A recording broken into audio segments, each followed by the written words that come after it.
Quand viendra le jour où vous vous sentirez planté profondément en Jésus-Christ crucifié, profondément dans cette mort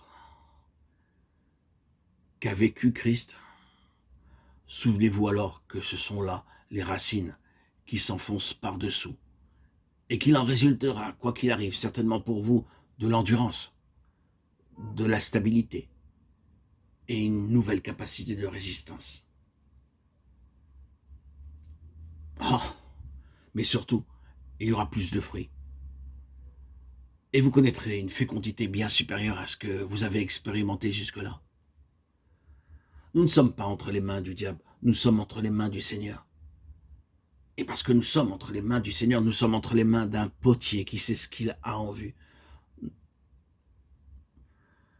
C'est le vase qui est dans le potier. Et pour finir, c'est le potier qui est dans le vase. Voici ce que nous voulons dire. Avant même de se mettre à l'œuvre, le potier voit son vase très clairement en pensée. Il le porte dans son cœur. Son modèle n'est pas quelque chose d'objectif.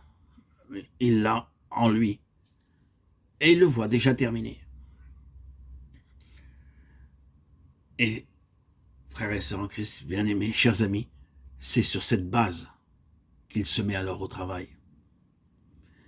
Et quand il a fini, il est dans le vase qu'il a créé. Ce qui était en lui s'est extériorisé dans le vase.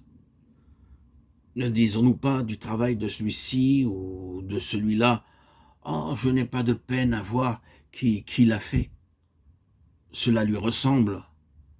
C'est tout à fait lui. De même, il est, lui, dans l'œuvre de ses mains. Il est dans le vase qu'il façonne. Et c'est justement cette œuvre-là qu'il est en train d'accomplir au sein de son peuple. Cette œuvre-là qu'il accomplit en nous, enfants de Dieu, par son esprit. Il nous façonne, il nous modèle tel qu'il le veut et qu'il le désire pour nous. Quelquefois, il faut que cette argile soit brisée, malaxée à nouveau, ramenée à une masse informe. Mais ici, elle ne fait pas apparaître tout ce qu'il avait voulu qu'elle manifestât. Elle présente des défauts, des fissures. Il la brise alors, et encore, jusqu'à la réduire à rien. Mais c'est pour recommencer, c'est pour parvenir à un degré supérieur de perfection, c'est pour avoir un vase dans lequel il se retrouve lui-même.